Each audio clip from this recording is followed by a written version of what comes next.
No, but this episode of this match specifically reminded me of an episode of It's Always Sunny in Philadelphia in the best way possible.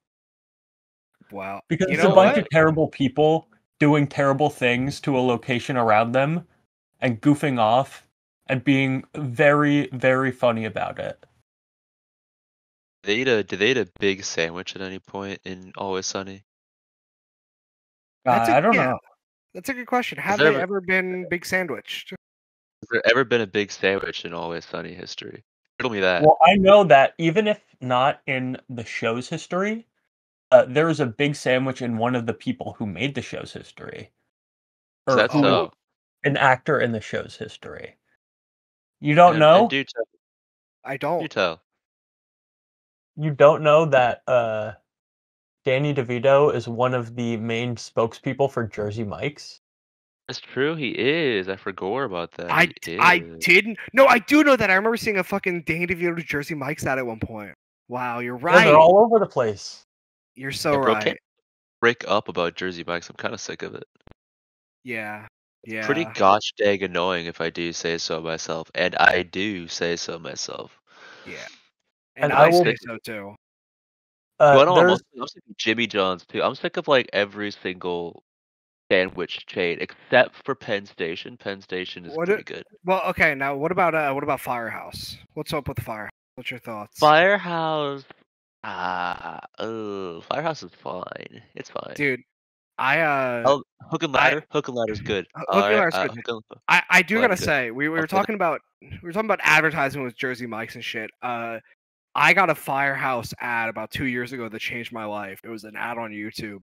It changed your life? Yes, because the advertisement is talking about how a guy had moved into a town and he felt kind of disconnected from the people there.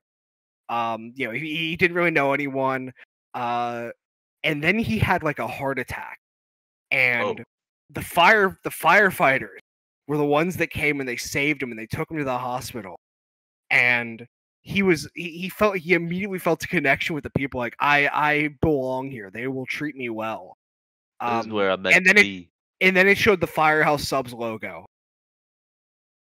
That's powerful. I'm dead serious. I believe that's the entire ad. I was taken aback. I was like, wow. That is pretty crazy. That's Nobody's doing it like Nobody's doing it like Firehouse. No, it's true. Hey, you know what? I'll say this much: the advertising Firehouse Subs is crazy. Whenever I walk into one, I'm just like, what's going on in here? There's a framed photo of like just a house, just like a building on fire in my local Firehouse Sub. Yeah. Damn, these people probably died or something. Or maybe they did it. I don't think they would hang it up here if they died, but like, I mean, they might. It's a statement piece, but yeah, Firehouse. Nobody's doing it like Firehouse, and nobody was doing it like Kendo Nagasaki. Not a soul alive. Not a soul alive. This, yeah, you're right. John, what episode of the Scramble Bunkhouse Deathcast are we on? Well, Cake, Ethan, I believe that we are on Scramble Bunkhouse Deathcast episode 13. Maybe we are on Scramble Bunkhouse Deathcast episode 13, and OBS just started recording on me because I spent like a good 2 minutes trying to get OBS to start fucking working. But also, before we go on to this, I have 2 anecdotes that I need to mention. One, the Jersey Mike's by me is connected to another place, and if you park in the place where Jersey Mike's is, and walk to Jersey Mike's and get something from Jersey Mike's, there are cops stationed there. So if you're not going to the right restaurant or location, they will ticket you, and you will get a $50 ticket if you try to park in the parking lot for Jersey Mike's. And that's the only parking lot in like the local surrounding area, unless you want to loop all the way around and park on the street where there's like not parking most of the time. And also, the New Jersey is known quite well for their sandwiches filled with various meats and vegetables. Of course. And I will say that this shopping district was filled with various meats and vegetables all across the floor. Among many other things. Wow. But based on I like heard the things that they threw around there, you could probably make a pretty decent sandwich, you know? Yeah, that was a Okay. lot of shit that you could. You know, some a little bit of eggplant, a little bit of something. Cabbage. Cabbage. They get mystery meat. Mystery meat. A little bit of cash register. A little bit of cash register. A little bit of Some Pepsi machine. gumballs. A little bit of gumballs. I think we got a good sandwich going. Oh, we make a also fairly have big a sandwich. half-shaken warm Pepsi. True. Yeah, that's true. I mean, everything's required here. This is a good meal. I think everybody would be happy eating this sort of thing. Uncooked rice, straight from the bag. Straight from the bag. Say no more. Refrigerator.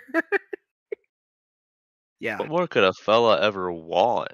Honestly, But yes, Icicles, and we get those too. that's true. it's just like can't stop winning out here. Cannot stop winning out here. We could just spend like the whole entire podcast listing off things that they threw. We really could, but sadly we have to talk about this match. So this is the infamous, I think famous and infamous, I think both of those terms could apply. The infamous Shopping District Brawl from Big Japan Pro Wrestling on July 1st, 1995. I believe that's the date. It is well, okay, there's some important information that I need to preface this with, because this is a confusing match in terms of the actual rules and structure of it that will need explaining. But before anything, I do want to talk a little bit about what led up to this match, because I've learned a lot about that recently.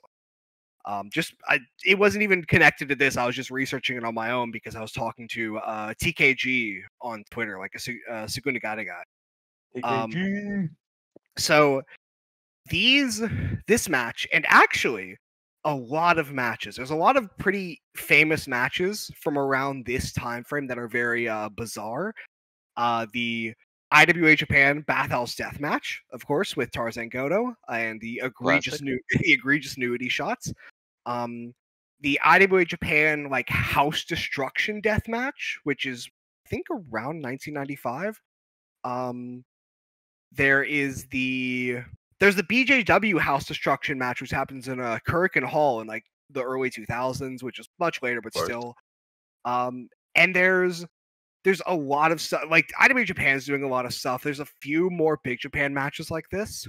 All of those matches, from my research, were produced by Terry Ito, who is a director in Japan, pretty prolific director. He is across a lot of shit, a lot of TV shows, a lot of dramas, a lot of films, a lot of advertisements. He's one of those kind of like catch-all directors that you kind of see like in America, which like they never really get talked about because they don't really like, a lot of the bigger directors just focus on making like big movies. But he's one of the guys that goes and does pretty much like everything. Kind of like it kind of in the same realm of Takashi Miike, kind of, because at least if I remember correctly, I know he made a lot of movies. I know he's made a lot of other stuff. Look at his IMDb right now. Yeah. Takashi Miike has made a lot of. He's only been credited for 3 directorial things, actually. Wait, Terry Ito? Yeah, I mean, according to IMDb, he's only directed 3 things, but I mean, that's obviously not true. Yeah, no, I will say, Wikipedia says very differently, although fucking IMDb might be different, but I do know Terry Ito is like pretty prolific.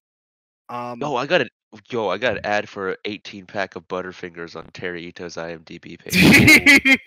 Oh. Terry Ito might actually, he might not be like a full-on director, but a lot of times he was involved as a producer. He's a television director more than anything, and a producer. And also he worked on a lot of very low-level shit. What? The Butterfinger was $46. Jesus, why are you getting ads for $46 for the Butterfingers? I don't know, man. It's 18 of these things. 18 Butterfingers for $48. Okay. Wow. Yeah, right. they're yanking your chain. Yeah. What the hell? What's going on? But another important thing that needs to be talked about is that this was also produced as part of a it's a video store that was going around Japan. That was becoming pretty big in the 90s. That was called Video Bargain King. So it was, from my understanding, pretty much the idea of low-level produced, bizarre, bargain bin video. A lot of porn. There was a shit ton of porn at these places. But a lot of anime, a lot of lower level film stuff that you wouldn't really see in like a theater, like made for VHS.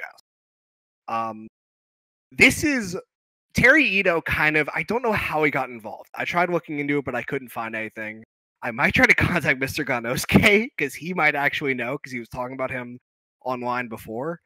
But Video Bargain King was kind of starting to get into the realm of wanting to do this pro wrestling stuff. And Terry Ito, for pretty much all of these, is constantly considered a producer, and I've seen him listed as like an idea source. So he would come to these promotions based on what I've read. He would come to these promotions and he would have like an idea, and of course they'd negotiate. And, they would go through and execute Ito's vision, and in turn, Video Bargain King and, this whole group would produce these videos that would be sold at their store. This is one of those bargain bin VHS tapes that was produced by Terry Ito. I think that's all really important to hear. I think that's really, because getting the full understanding that this was designed to be like, because that's kind of the feeling that you get. This is the type of shit that you would like find in a bargain bin in America in like the mid 2000s. Like, I'm sorry, but the idea of going into one of those like Walmart pits where they have like $2 discounted movies and fishing something like this out would make me so happy. Imagine if that's how we got like NWA Anarchy. That'd be so sick. Yeah, I think something like that does exist in like a Goodwill bin somewhere. I'm confident of that. 100%. I feel like I have gone to a Goodwill and I have seen an XBW DVD, like legitimately. Like I got some crazy stuff in like my trunk from Goodwill over the years. Yeah. There's like some stuff in there that like is just an unnamed VHS tape. Yeah. And so a lot of it is Christian. I got a lot of Christian stuff in the trunk of my car from Goodwill. Christian the wrestler? Or the religion? No, well, I wish. I got like a bunch of people with unmarked Christian Cage VHS tapes in Goodwill. That's that's I got crazy. like this huge book of like I think it was like a 6 DVD series about like Satan, and I've been meaning to watch it for ages. That's because it looks really bad. Yeah. The point is, speaking of somebody who's bad and Satan, Kendo Nagasaki. Yeah. He's one of those things for sure. He's certainly Satan. He's bad to his trainees, I would say. That's important note is that this video from the start is incredibly produced. We actually didn't see it when we watched it before the show, but there's an incredible shot of like a very very crispy image of a lion, and there's a lion's roar, and then it fade transitions into Kendo Nagasaki's face. Like this is a tape with a vision, with a very clear vision and a very, very great amount of inspiration. And the way that they portray Kendo Nagasaki's show in this whole tape is like a world destroyer. And it's fitting because okay, I have to start from the beginning with this match, because the way the match starts is all of Kendo Nagasaki's trainees come out. So you've got Yosuke Kobayashi, or eventually Abdullah Kobayashi, Ryuji Yamakawa, Yuichi Taniguchi, Bruiser Okamoto, who has a very strange history. He's like a UWF guy at first, and then he like vanishes, and then I guess he comes back and gets trained under Nagasaki and becomes a wrestler again. I think that's the story there. But he's now a trainer of Nagasaki. He's also here. They all just come out. They just walk out. Their names are announced. They walk to the ring. They like briskly jog, young boy style. Then Kendo Nagasaki's name is called. Out walks a brass band, and out comes cheerleaders with red, white, and blue pom-poms. And can you tell me what they're playing? I don't know the name of it. I actually cannot remember the name of it. But it is the classic college football song. Yes, it's the college football song. It's the college football song. They're playing the college fucking football song. Out walks Kendo Nagasaki. Like, bald as can be. Crazy goatee on the man. He's just walking to the ring. And these cheerleaders are going crazy. The band's going crazy. This is... It's insane. It's an insane way to start a match like this, is to see a guy like Kendo Nagasaki just walk out with the full theatrics. And he's not a very theatrical guy, and No! he's just he looks like the least theatrical man you've ever seen. This is like a guy who probably just doesn't drink anything but water for his entire life. Yeah. Oh, another note. There is no ring. So what they've done is there's like a pavilion in the middle of the shopping district, which I can't tell you where it is in Japan. I have tried looking. I probably could find it if I kept searching, but I was like 3 pages deep into Japanese Google searches and I couldn't find it, so I gave up. But unnamed shopping district, there's like a pavilion type thing in the middle with like these like stone like poles and shit. They have just put like chicken wire fencing around the poles, and they have like light padding in the middle. That is the wrestling ring in the shopping district. But yeah, like a GeoGuessr freak could figure out where this is. Oh my, really I was gonna say, I feel like somebody could figure it out, but I'm not that guy, sadly. Let's get Rainbowed on it. Yeah, get Rainbowed on it, but Rainbow, if you're a big Scramble Bunkhouse Deathcat fan, like I know you are, you gotta find this for me. You gotta find this for us. Yes, we have to so know. that I can go there. I was gonna say, like I'm planning to try and go to Japan in the next like 5 years, just in case like Hurricane Hall gets torn down. And while I'm there, I need to pass by the shopping district and buy a big fish. What other places do you think you need to go to, John? When I'm in Japan or when I'm in the shopping district? No, when you're in Japan, like what other wrestling match locations do you need to seek out? Fuck. Heidiano Japanese Basement? Dude, that's gone. Cerberus Dojo's been torn down. No. Yeah. Fucking Hamano, the owner of it, he has a new gym which is like a lot bigger, but they don't run wrestling. You'll have to force your way in. Yeah. Basement Monstar probably. You gotta go to the cafe. That one little cafe that had like the play mats on it. That everybody with the Tobita match and shit with Tababa. Yeah. I know it's not doing shows, but it's still open. No, right? well, no, it's closed. That's that shop also got closed. Oh my God. I just thought they stopped doing shows. I didn't think. No, so it's called it was actually I found out later the name of the show was that even before the police came, because they were actually gonna stop having to run shows there anyways because they were getting rid of the shop. Yeah, it's brutal. Basement Monstar probably. I'm gonna find the river where Tobita wrestled that like river monster thing. I'm gonna go hang out there. JWA Tokai Dojo, because the owner of that place has like a whole wrestling museum in the back room, and he keeps messaging on Twitter asking people to come because he spent like $10,000 on old magazines and nobody's showing up. Yeah. And then I don't know, I'll probably go to I'll go to Kabukicho and lose all my money and get killed by the Echo. Let's go. If I were in Japan, I think I would go home. Oh no! That's it. I would step off the plane, cough, and then I would get back on the plane. Boo sound effect. Boo. That's all I would do. That'd be my whole experience. However, I would actually, I take it back. I would go to the shopping district. I would. Yeah. You want to go there and see how have they recovered? Yeah, so I could plan the next demolishing of it. It's like one of those. We gotta get rid of all of these indie hotspots, buddy. The cafe is gone. The dojo's gone. We gotta remove it all. It's over. Ethan, where would you head? I would head to whatever gymnasium the Tobita Bauxite match happened in. That one's gone too. How about the one that they held the Battle Arts and Michinoku Pro shows at? Battle Arts and Michinoku Pro shows. Which one are you talking about?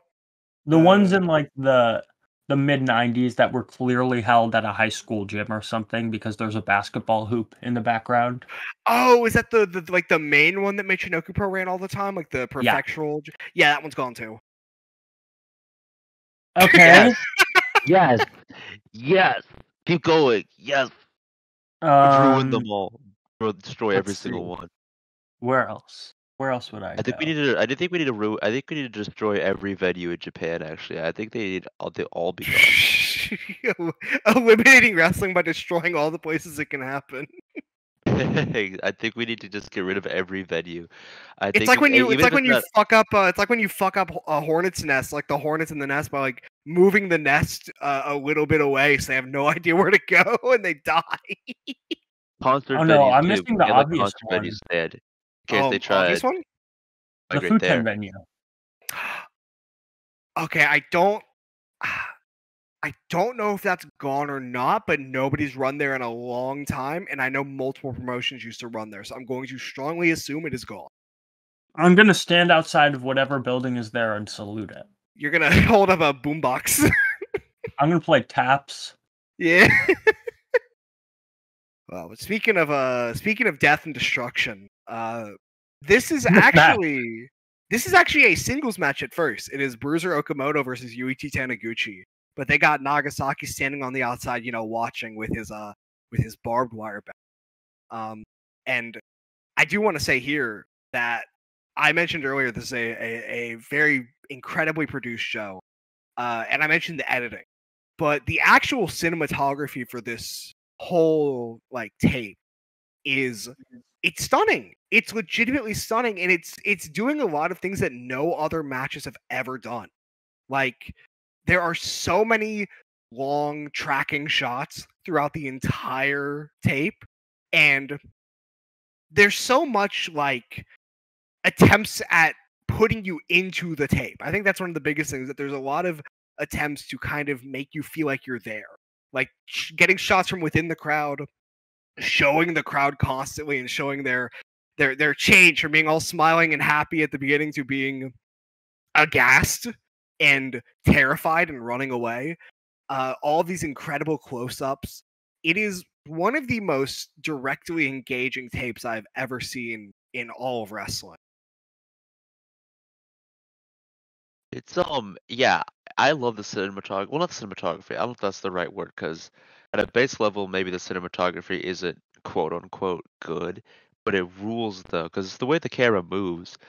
It's constantly moving. There's a couple still shots of just random passersby, like you said, but even then those don't last that long because it's just the camera guy moving from face to face to face to face, because there's just so many, just countless reactions, just endless reactions. How can you not be? And I agree. It's really funny watching people just in awe at what they're seeing, and also, I don't know if maybe it was just the editing, but it's interesting that none of them ever moved. I didn't see a single fan actually change their positioning once. They all just watched this thing go everywhere, and then they didn't chase it or follow it. They just let it leave. I think that I will say, whenever there was the shots of the shots of the wrestlers doing stuff, and you could see fans running away in the background, but there was never a close-up shot of a fan moving. It was always when the camera was on the fans, they were still. Well, it's not only that, but for example, when they start beefing through the actual stores and they start going to the parking lot stuff, there is no fan. They just stay in the plaza. They have no desire to actively follow it, which is so interesting. That's another thing, is that there's a good amount of time where Kendo Nagasaki is pretty far away from the fans, which I do want to mention, because I kind of set up earlier.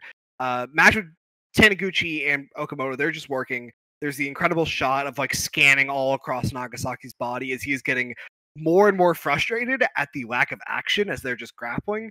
Eventually he says fuck it, runs in, starts beating up everyone, because the two fucking other young boys, Yamakawa and Kobayashi, are now both in. and they're getting beaten up. That's when the chaos starts. Is when Nagasaki like gets so angry that he feels like he needs to intrude on this match, and they just start just wildly brawling, just everywhere. Every single like place they're going all through the shopping district fighting, and the band starts playing at least 2 different times during the conflict, and the cheerleaders are cheering, and everyone is just taken aback because this is an egregious level of destruction of property. Like this is a fucking insurance level. This is an insurance payout classic. Like the amount of shit that gets broken here, the like amount of expensive shit that gets broken here is insane. Yeah, like at the very end, they just straight up break at least 2 machines. Yeah, they push over a Pepsi machine and they just throw like some sort of glass thing just on the ground. Like I don't. The property damage is probably just like racketeering high. Yeah, It's just going upward and upward and upward and upward. And yeah. it never stops going upward. And God bless, honestly, it should never stop going upward. No. Well, actually, it does stop going upward near the end, but we'll get to that. That's also, true. It does eventually. It does eventually hit a peak.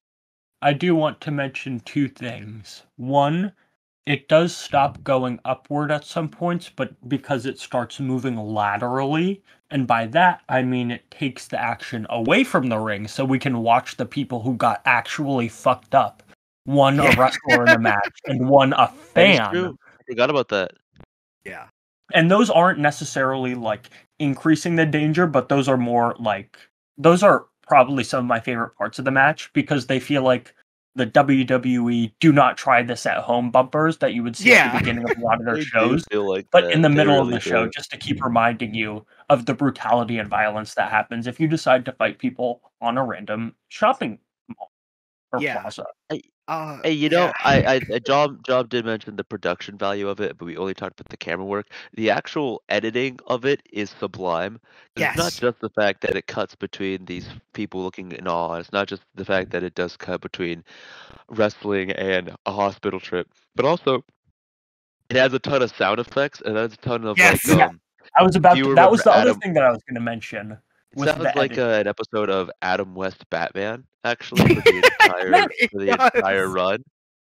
And then it has some other like visual editing choices where the footage either slows down or speeds up, or there's just music on top of it that's either live or dubbed over. Yes. There's just always constantly something happening more than just the match itself. And I think it's the virtue of the fact that it was designed to be put on, it was designed to be put on a DVD. It was meant to be something that you watched later. It wasn't really meant to be something that you experienced at the moment. Which maybe that's why it was so scattered, is because it was meant to just be like this crazy conquest of just a ton of things happening all at once. Yeah, and we mentioned it, but I do want to talk about the hospital trip because I truly believe this is the most incredible choice I have ever seen like a production team make when it came to producing a wrestling show, because I've never seen this before and I'm probably never going to see it again. But while Nagasaki is beating up his trainees and throwing them around, he gets his hands on a cash register and he throws it at Ryuji Yamakawa full force and it hits him in the arm. Then he throws it at his head, and then he throws it at Kobayashi's head. Then the music like kicks in like really dramatic, and it cuts to like this back area where it's Great Kojika and two other trainees that are just too early in the training to get involved in the match. And they are taping up Yamakawa because he has this absolutely gross like gash in his arm where the fucking machine like slammed in like the corner of it. Just a big gash in his arm. And then they put him in an ambulance and they drive him away. And they go back to the match for a little bit. And then they cut to the hospital. And he's just in the hospital, and they show footage of him getting stitches. And this is in the middle of the match. Like, that's actual real surgery footage. An interlude in the match. They take an interlude to show that Yamakawa cannot be in the match anymore because he is getting stitches. And then I have no idea how the fuck they got a camera into that room. Yeah, actually, that's a good question. The hospital just let the camera crew bring the camera in to get stitches. It's possible that maybe if the director was there, that maybe he recognized him from something. If he's as prolific as we're saying he is, there's a possibility there. But they let that happen, and then it pans up to his face. It fades to black, and text appears on the screen, and it is just the word "why." And then it cuts into a slow dance. Yeah, then it cuts into the slow motion. I can't explain this enough. That this is legitimately the best thing ever in wrestling, like in terms of like production wise. Like I'm taken aback. It's really like, it's not even a thing that I can explain. It's just when you see all of this destruction and you see someone with a legitimate like wound, like a gross ass wound in their arm, and they're in the hospital and shit's getting broken, and like people in the crowd are like, they look horrified. It is, and then it just cuts to why text on black background. Not even white text, it's like radiant blue text. Yeah, it's like radiant, like white and reddish blue. I'm just, it's incredible. It's legitimately incredible. And then there's this whole section about Yamakawa being like, my dream is to be a wrestler. I'm putting myself through this because I want to be a wrestler. And he talks about how he's upset that he's going to be missing practice. He's more upset that he's missing practice than like he got injured. He doesn't care about the injury. He's just upset that he won't be able to practice. And it's just, he just like me for real. Yeah, it's such a weird thing to like deeply humanize a wrestler with something like this in the middle of a match. Like I think that's kind of because the whole, I mean, at least based on the match itself, it was kind of meant to humanize everybody but Kendo Nagasaki. So that way, the victimization of these human beings made Kendo Nagasaki look even less human. Well, okay, you say all that, but then there's the thing right at the end that I actually we kind of skipped over it because we just didn't have a lot of time. But I will talk about that because I've seen it. But there is a thing right at the end that I think actually is an attempt to humanize Kendo Nagasaki that works. There's the thing though, that happens after the match is over. That happens after the match is over. He's no longer the war-torn evil Satan man. He's no longer the hero. He's not Kendo Nagasaki anymore. He's Kazuo Sakurada. He's the owner of Big Japan and pretty much a father figure to all the people that he just maimed. That he just absolutely killed and murdered and manslaughtered. Yeah, because that happens and it cuts back to show Kendo Nagasaki facing Kobayashi, where he breaks bottles over his head and throws an actual fridge at him, like a real fridge at Kobayashi that just like hits him in the head and hits, like at one point Kobayashi tries to run away and he throws it at him as he's running and slams into him. It is. My exact words when I wrote that on my notes, the fridge happened, I wrote down, this is unreasonable. It's egregious. It's downright egregious. Shit in this match is unreasonable, dude. It actually is. So then action continues. A dead fish is used. There's a lot of fish weaponry at one point between Okamoto and Taniguchi. Okamoto kicks Taniguchi's ass, pins him, and wins.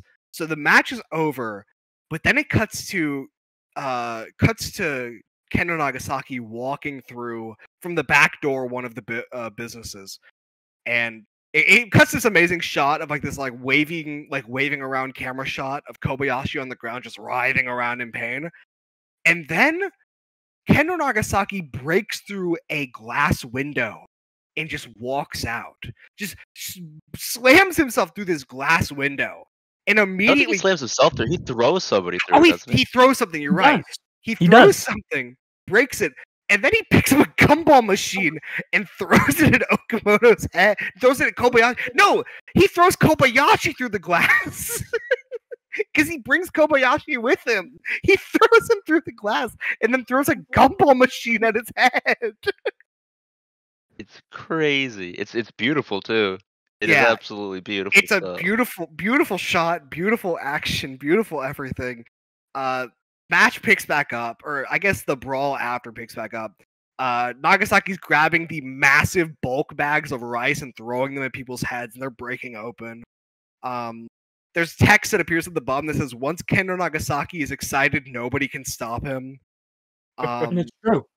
There's a shot of the band, like, they've seen this chaos, and every now and then they've broken back into song, they've gotten back into it. It cuts to the band members. They are also, like, despondent. They can't even bring themselves to play anymore, because they're just taken aback by this action.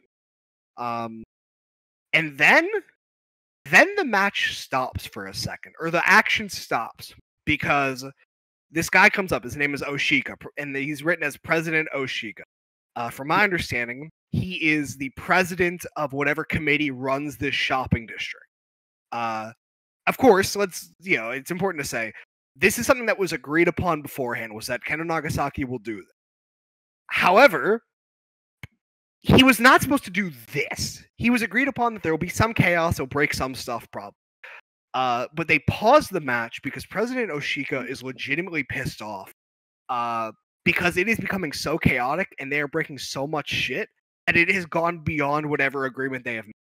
And he starts yelling at Kojika, and he looks beyond mad. He's extremely mad. He looks like Action Matt during Demu's. He does. Demu's that Action Matt stare.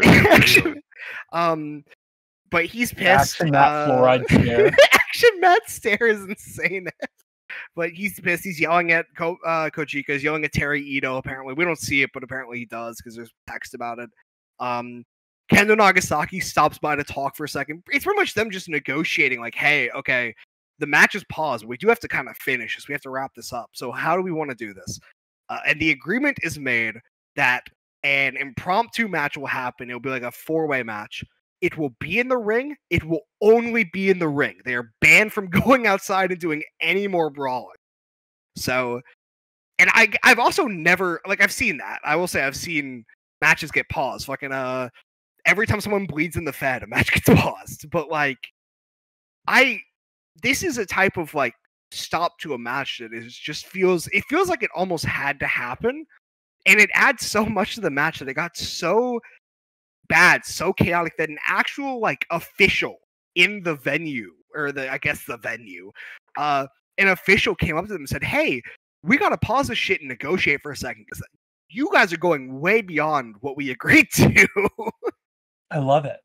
I love it so much. Yeah. John, I have some important information for you personally. Oh? Guess who's playing in a concert like half an hour away from me? Oh shit, what's going on? Ooh. Your favorite person in the entire world, Morgan Wallen. Don't fucking you motherfucker. You Oh hell yeah. I don't know if that real music. Real music. You gotta I'm holding back my words right now. You guys are my friends. Dude. I care about you. This is my true colors coming out. My real thoughts and opinions. I want every venue in Japan demolished, and I want Grayson Wallace playing in every mall. Grayson Wallace? I forgot his name. I'll be realized. whatever it was. Oh my god. Grayson Wallace. Yeah. I think my brain combined Grayson Waller with what you just said. Yeah, no. If anyone that listens to the podcast likes Morgan Wallen, you don't have to listen anymore. I'm okay with pushing those fans away. Morgan Wallen. Yeah, I love Morgan Wallen. Yeah, he should be playing. Yeah. Your bit doesn't work anymore, Bucko. But yeah, no, it's not a bit. I said I have temporal amnesia. You know this. You both know this. What's your favorite Morgan Wallen song? The temporal amnesia is acting up right now. Hold on. Temporal.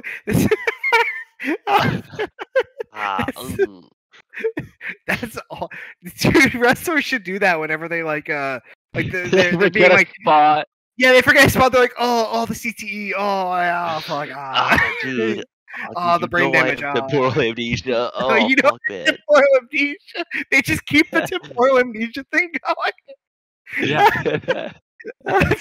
Dude, that's what Ian Rotten used for 20 years to avoid paying wrestlers. Will, I can't do the sequence, man. That's too much to remember. I'm not gonna remember that, Will. Will, you don't understand. I have temporal amnesia. Will, I've been diagnosed by this, man. I see a doctor once a month. Yeah, Dr. Come Pepper. on, man. Dude, and his assistant, Miss Pibb. Miss Pibb. Yeah. Kendo Nagasaki. The entire end of the match is pretty much exactly what you would expect. That being Kendo Nagasaki. It's also elimination, of course. Kendo Nagasaki beats all three of his students within a minute. I think he like pile drives Kobayashi, Boston Crabs Okamoto, and then puts in an armbar on Taniguchi, where Taniguchi is like screaming for his life. And then he just stands up and poses, and there's like a lion roar, and the crowd goes crazy. Yeah. It also cuts to Great Kojika, who's like standing by the apron, quote unquote, and he's very pissed off because he knows he's gonna have to manage all of this. And there's this incredible shot right at the end where they leave the ring, and they also take Kobayashi to go get his head shaved, which I think is like the last time he ever has a head of hair.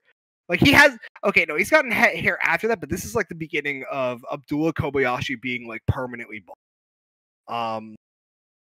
But there's this amazing shot where they're showing the destruction and like all of this broken glass and all of the produce that's spread around everywhere. And there's just dreary ass music as everyone's just trying to figure out how to reassemble like this natural disaster that has come into the shopping district. And then it cuts to like all of the wrestlers just laughing as they walk away. Yeah, I love the fact that and like you said, actually, it's a good like it is a very interesting decision to have this insane just conquest of one man's power, and then it ends with just like bonding exercises. Yeah, it ends with that, and like we didn't really get to see it, but it also ends with like a full like 2-minute long montage of Kendo Nagasaki making chanko for all of his trainees, like making them dinner and shit. Like the whole ending credits is just them all eating together, and it's that's so sick. Yeah, it's weird. There's like the fact that that's included as this incredible way to wrap it up of Kendo Nagasaki is this monster, but also he is all of their trainers, and he is making them food, and he is taking care of them and shit. Like, it's such a weird connection to put those two together, and I think that is again part of the reason why this is one of the best produced pieces of wrestling media ever, if not the best. I don't even know if you would call it weird. I think it's just a good, like, solid, like, thematic choice to have. Yeah, yeah. I think it's it was clearly a conscious decision. It was. I really think it was I think it was a great decision. Yeah. It was a really comforting decision. Like, it reminds me of our lost episode on Tarzan Goto, where we talk about the man's duality and how he can be both at the same time such in the present tense, looking back on the match, force of good trying to defeat the evil that is the WWF, but in the past tense, the evil trying to destroy the quote-unquote underdog WWF. Yeah, but this match, you literally see that go from one to the other. And I will also say that even in that lost episode, we do a whole I do a whole speech at the end of it talking about Tarzan Goto's contributions outside of the ring, which I think is even more comparable when you look at like Tarzan Goto is like a fucking monster in the ring, you know, stabbing Dick Togo in the face and stabbing Terry Funk in the arm with a broken bottle. And then you also look at him as this like trainer that everyone loved, and he took care of everyone, and all the shit with Dynamite Vamp, or you know, like there is with a lot of these guys, there's a genuine duality between, you know, they beat the shit out of their trainees, and they are complete force of nature monsters. And then there's also the times when they're like taking care of everybody. And that's the way it was with Tarzan Goto. It's kind of the same way with Kendo Nagasaki. And it's really, like, as Cake said, it's really good. Like, it's great to see. It's a great thing, like a great way to include this and show that Kendo Nagasaki is he's like a human. He's just as they say, when he gets in the zone, nobody can stop him.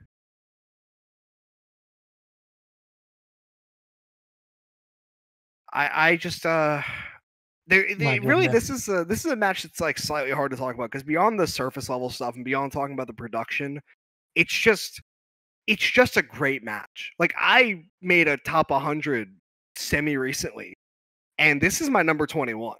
I think this is one of the best matches ever, and I know that like to a certain extent that feels like kind of a thing you can't really say because we don't know how long this match actually was. There is no time given or anything. We don't even really know where it happened. We just know somewhere in Japan. There is potentially a lot of footage cut. The way we know this is that by the end of the match, like after the match, whenever they get Kobayashi's head shaved and they're getting loaded up to leave, Ryuji Yamakawa reappeared. So he left during like the early middle stage of the match, got stitches, like went to the hospital, got stitches, and then came back and they still hadn't left yet. Stitches don't take a long time. Stitches are actually not that long, but I have to assume it was at least like 30 minutes, right? Like for the car ride and everything. Where are you getting the information from that this happened mid-match, or are you just like assuming the editing took place in real time? I'm assuming the editing took place in real time because Yamakawa like leaves the match and is gone. Like I assume, right, but there's the option though that like he just waits at the sideline. Like, yeah, but like he was undergoing all that surgery, but like he's also just. Okay, that's actually a good point. I think he does come back though, because we see him like his hand is wrapped up, like his hand is like fully wrapped whenever he comes back. And they could just be lying, but the text at the bottom does say that he returned from the hospital. So, and again, they could be lying. I could be getting wazirked right now, but could be getting wazirked. But I don't know. Maybe you're not getting wazirked though. I believe Terry Ito, and I believe again when he returns, he has the whole thing wrapped up and shit. So I do genuinely believe Yamakawa had come back from the hospital. It's also important. He's at the Chonko after. He's like eating Chonko with them after, and that was like right after the car. Again, that could have been later. Yeah, I guess what I mean by that is that like I think it's impossible to tell what the exact length of this was just because of the editing. Yeah, exactly. Also, the way it's edited and the way it's shot, like there's certainly an argument to be made about how fair is it to rate a match where there's slow motion segments in the match and there are sound effects throughout it. And narration and music. Like that's another thing we didn't even mention. There's a narrator that pops in randomly throughout the match. Yes, every so often he has to give you a quick update. Yeah. So I think that there are some people that would be like, no, you can't really rate this as a match compared to everything else.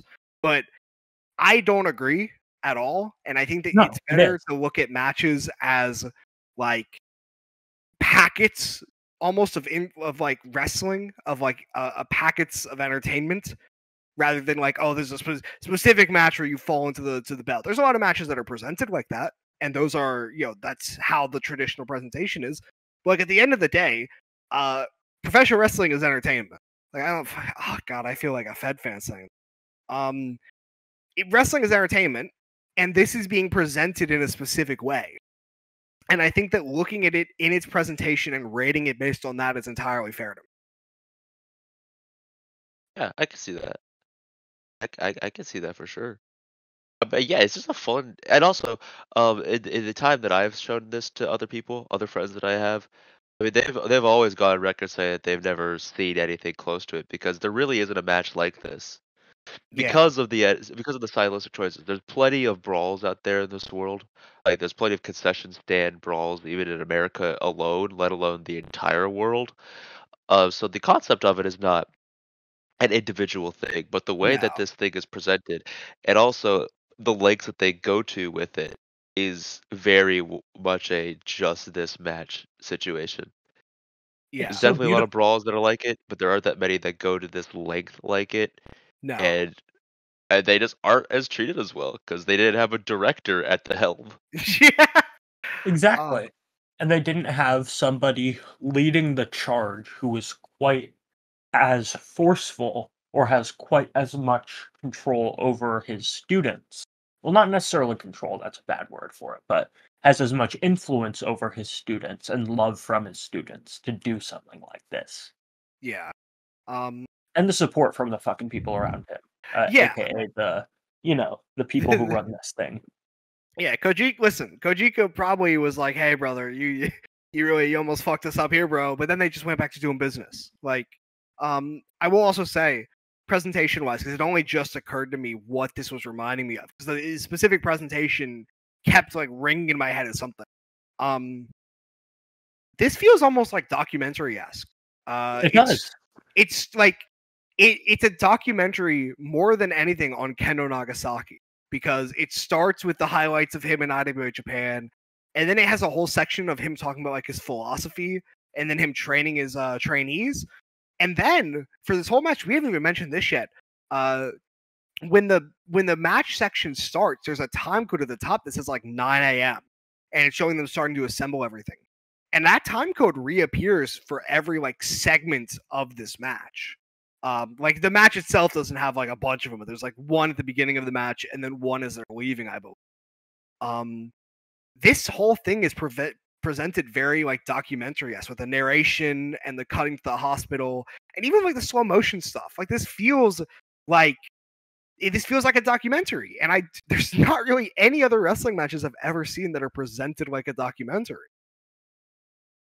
Yeah, actually, that's a really good point. I could definitely see what you mean by that.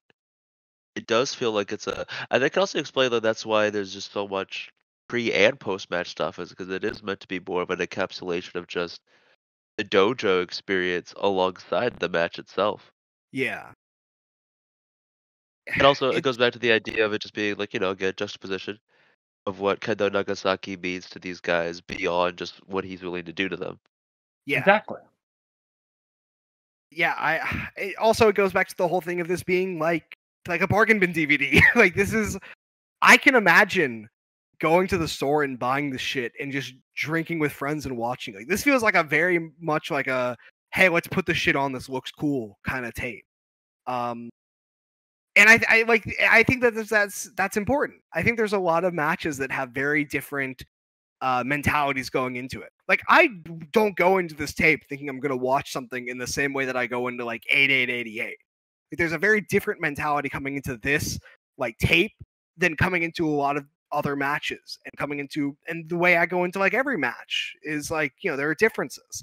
And okay. I think it's just the shit rules. The shit rules, Okay, this might be very dumb and not make a lot of sense. But does any of this match, because of like all the wacky shit that they do and like the random cuts and the slightly freaky edits sometimes, right? Does it all remind you of Adult Swim? Not really. I can kind of see it in the way that I feel like this is something that could be shown on Adult Swim, or in a way. I kind of get the general idea of what you're saying here, of like there's a vibe to this that feels very, I don't want to say unserious. In that, like, people who would like Adult Swim would like this. I feel like this is a very, for sure. Yeah. Like I feel like there's the audience for this match probably is different from just wrestling fans. Like the fact that it's produced by a fucking video bargain store and Terry Ito. The fact that it's produced like that is, already makes it like there's a different intended audience than just wrestling.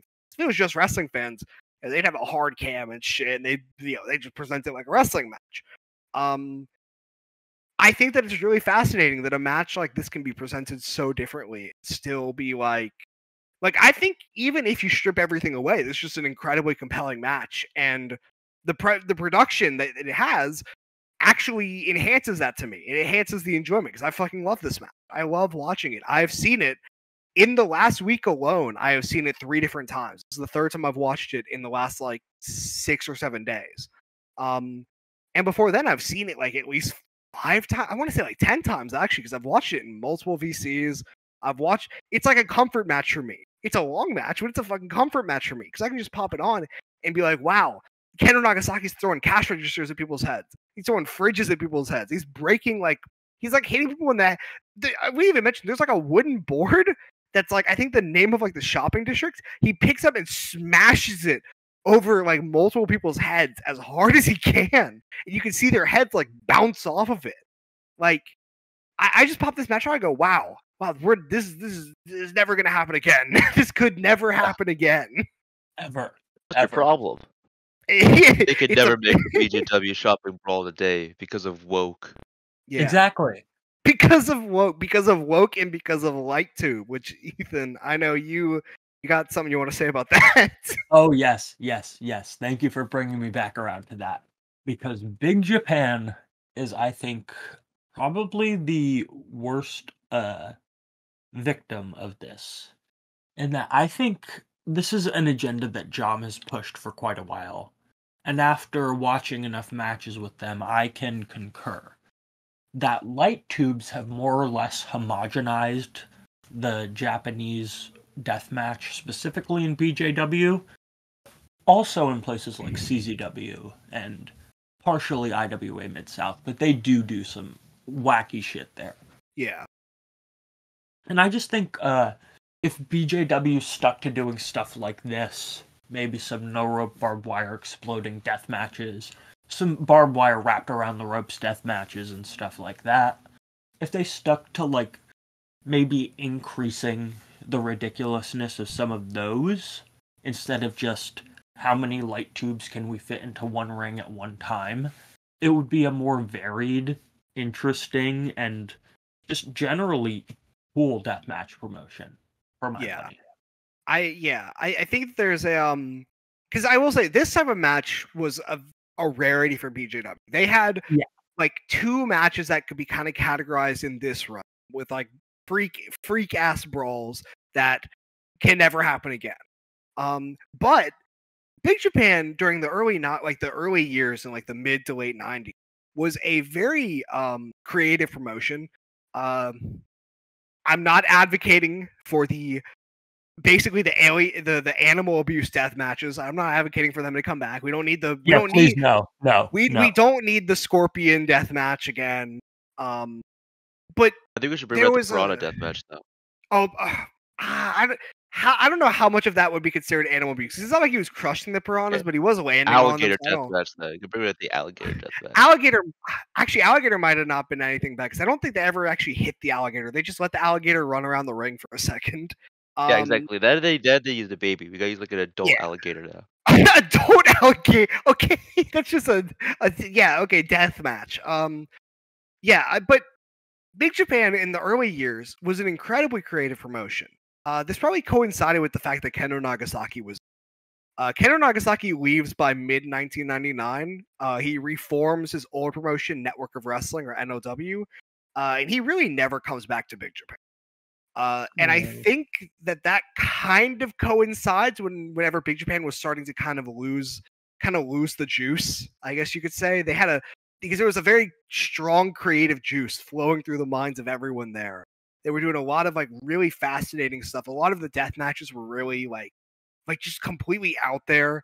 Like the one, I cannot remember. It's like something balloon death match where they had these big like balloons suspended over the ring. And at a certain point, they exploded and rained thumbtacks down on everyone. And like all the fans had like run away because thumbtacks were flying into the crowd. Like that shit doesn't really happen anymore. And it's weird. And it's because they decrease the amount of creative out of the box weaponry and increase the amount of sharp objects. And I'm not saying sharp objects are bad. Okay. Tarzan Goto's whole thing was breaking a bottle and stabbing people with the sharp part. I'm not against sharp objects. But at a certain point, it was no longer about how many weird, wacko, like themed shit can we put into a match, and it was more how many light tubes can we fit around the ring, or how many glass boards can we put around the ring.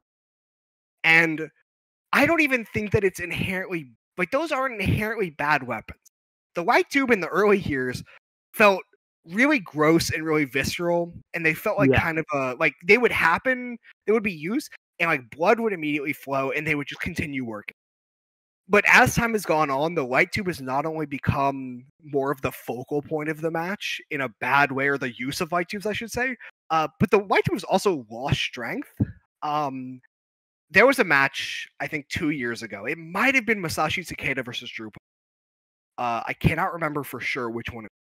But the match starts with one guy Irish whips another into the light tubes surrounding the ropes. Hits the ropes, light tubes explode. That guy then Irish whips the other guy into the light tubes, hits the ropes, they explode, and then they both pose. And I legitimately turned the match off, like just immediately. Like I went back to it later, and I didn't like the match was bullshit. But that setup like pissed me off because I feel like it's become more of a contest of like, let's see how much glass we can break. And I'm looking through the fucking Big Japan card listings, and I'm seeing the phrase fluorescent light tube over and over again. It's making me mad. I mean, I don't think it's that much of a stretch to say that it's kind of just a spot monkey mentality. It BJW. Is. It's they've lost the brain for it. They've become comfortable. They've become complacent in the light tube, and they're not alone. Okay, I'm not afraid to say that Freedom's kind of fucking sucks, and because they do the same thing, and that a lot of deathmatch promotions around the world do the same thing, and I am so goddamn excited for when the light tube ban goes international and this shit's gone. Like, it's happening in the next 10 years. Like, Japan's losing them in like 5, I think. They're done. America's about to get rid of them too. Like, light tubes are, I don't even care that they're dangerous. They just suck. Like, they actually just suck for wrestling. And I'm extremely excited to see him gone. You know, Onita is actually a genius because he was like outspokenly anti-light tube for years and years and years. Fucking hated them. He finally used a light tube against Tremont in America. That was like one of the first times he's ever used a light tube, I believe. And of course it was an exploding one because he gets it and he knows that the light tube by itself kind of fucking sucks. So he put bombs in it. And that's really I'm not meaning to like rant crazy hardcore about this, but it's just so jarring to see like this match and to see early BJW in general when they were like really pushing the envelope with really creative deathmatch shit. Even the conventional deathmatch shit they had. I love barbed wire. Barbed wire does not do anything with the light tubes because barbed wire a lot of the times is treated a lot different than light tubes. They're treated like actual scary weaponry. Everything about early Big Japan like respected the weapons and also had a great mind for getting creative. And I know it's been like 20 years and eventually you run out of ideas. But you really don't have to run out of ideas as badly as Big Japan has. I just it's really incredible to see this and then look at the modern deathmatch scene, which is so bland, just internationally, so fucking nothing. Hey. We have Russia. We do have Russia where Alex Nabiev is stabbing people. Which I do think we do have Damus. I do think it's funny that you like you hated Boudreaux and John Rare, and then you're like, we have Russia where Alex Nabiev is mostly just stabbing people, like fucking John Rare style. But he can punch well. Okay. No, I agree. I'm busting your balls. I'm rustling your jimmies, brother. No, that's all I need. I love him because he's also bald. Dragon Gate reference? What? Fuck you! Whoa. Yes. Whoa! You've been watching Dragon Gate this whole time. You haven't say anything. Dude, I love Jimmy. I love Jimmy Dragon Gate. Big Jimmy Dragon Gate guy. Big Jimmy Dragon Gate is my favorite. Dumpster Express. I know people would call you that around town. Oh my god, you're right. They do call me Jumpster Express. Sadly, no. Sadly, no Akira Tozawa. We have an anti-monkey beating up policy. I think we should call this episode "Open the Jom Gate." I mean, I think we should call it that. I don't know why I think we should call it "Open the Big Sandwich Gate." Actually. Open the big. Yes. Take a bite out of the big sandwich. What do you see? What do you see in the big sandwich, huh? What's your favorite layer of the big sandwich, gentlemen? Oh, this is like the first time we've ever sat down and talked about this image. We really got it because we made something special here. Yeah, we haven't just been ignoring the whiteboards for the entirety of these episodes. This is But like there's a theme in this one. There's like an actual running idea. Yeah. This is the Scramble Bunkhouse sandwich. The Scramwich, as it is. Scramwich. Okay. Let's start from the top down, shall we?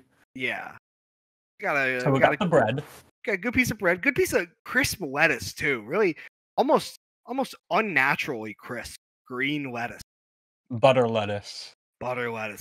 We got Laparka, who is wearing a leather jacket at the MTV Awards. Of course, all of that has been cut by the lettuce, but there's a context. Except for one very specific part. One very specific part has not been cut by the lettuce.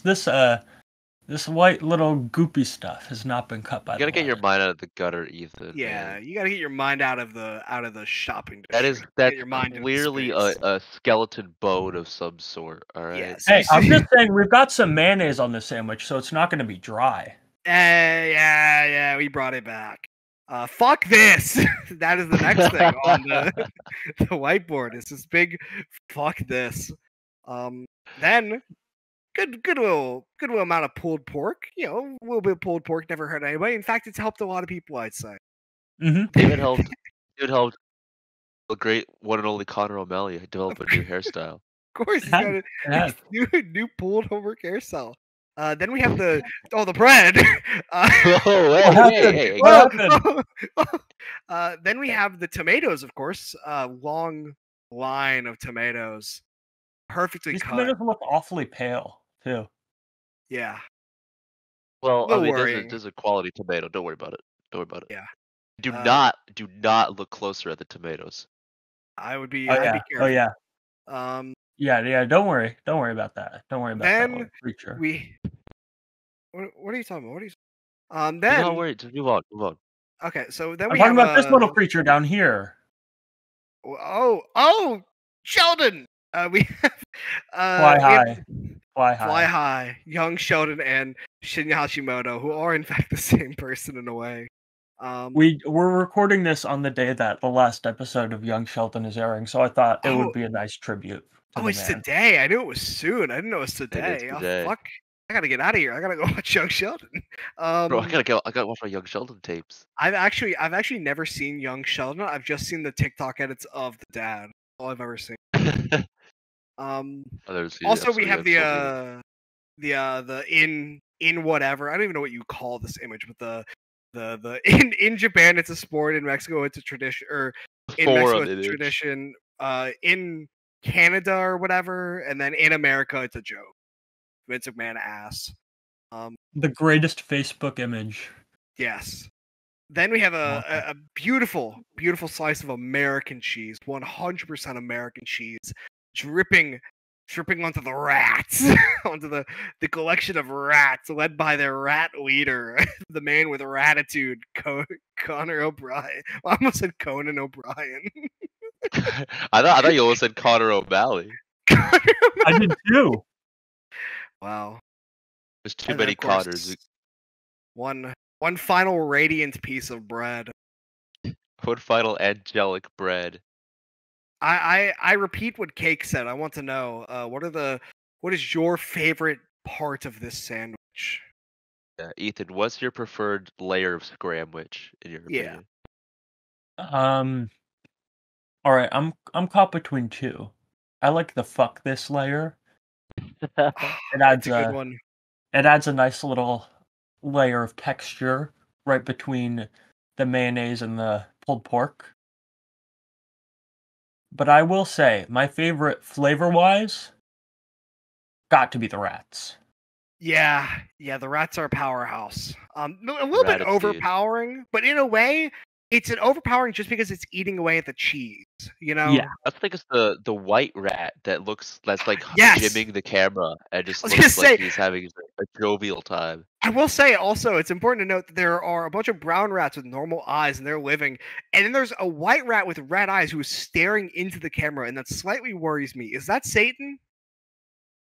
Could be. could we identify if that is the devil, if that is Lucifer himself? If there are any priests in the Scramcast audience, please look closely at this white. Ethan, can you zoom in on the white mouse like uncomfortably closely? I'm zooming in on the white mouse uncomfortably closely. Zoom in like insanely close. The face is the whole screen right now. We need a man of God. Any religion. It does not have to be Christianity. You could be Muslim. You could be Hindu. You could be any priest on the face of the planet Earth. You have to tell me if this is your Christianity, if this is your religion's form of devil. Yeah. Man of God, woman of God, non-binary of post God. It. We need. Post it. Yeah. Post it in the chat. Comments. We need confirmation because this is. I don't want to take a bite out of a sandwich that has a little Satan in it. You know, I'm personally a man of God of an undisclosed religion. And I don't want to accidentally bite into my religion's Satan. I mean, if it's another religion's Satan, I guess that's okay. It's not mine. I would hate that. I feel like still it wouldn't be good juju. Not at all.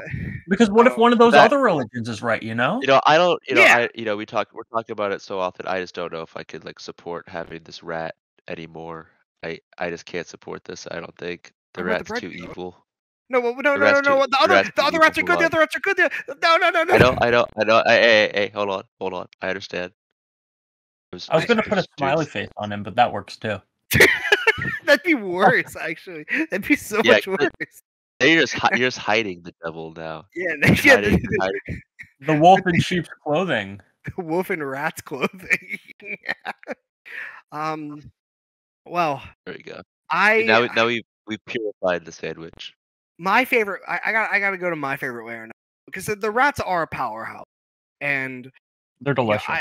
I deeply respect Connor O'Malley.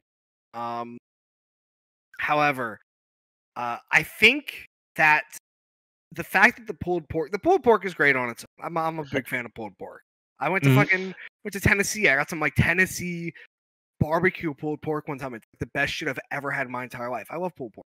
But I believe it. The pulled pork has a beautiful fuck this marinade, and it's radiating off of the pulled pork, and I feel like I just have to say that that has to be my favorite part. The pulled pork with a fuck this marinade is wonderful. It's a powerful sentence too. Like it's in all red neon lettering. Yes, it's trying to make its message known. Yeah, it's like one of those you go into like a bigger city, you go into like New Orleans or something, and you pass by a shop and it's like late at night and you're drunk, you're living life, and then you see fuck this flashing lights and you just feel an urge from God that this is where you need to go next. And that is how I feel when I take a bite out of this pulled pork. I see what you're talking about. I definitely think that I definitely see the vision. Sorry. Well, hold on. There we go. What? Sorry, I said the mental image of Connor O'Malley saying, fuck this pulled pork. No, Connor O'Malley, respect the pork.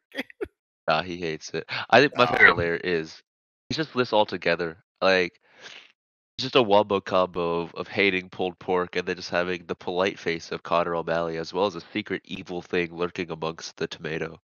Now, what do you mean? What is this little creature? Hey! He's just a guy. He's just hanging out there. He's just hanging out. I can't. I respect it. He should go back. None of the evil vibes that the rat did. That's true. He's actually. Bless you. Thanks. I think the rat got to cake. Got the feed.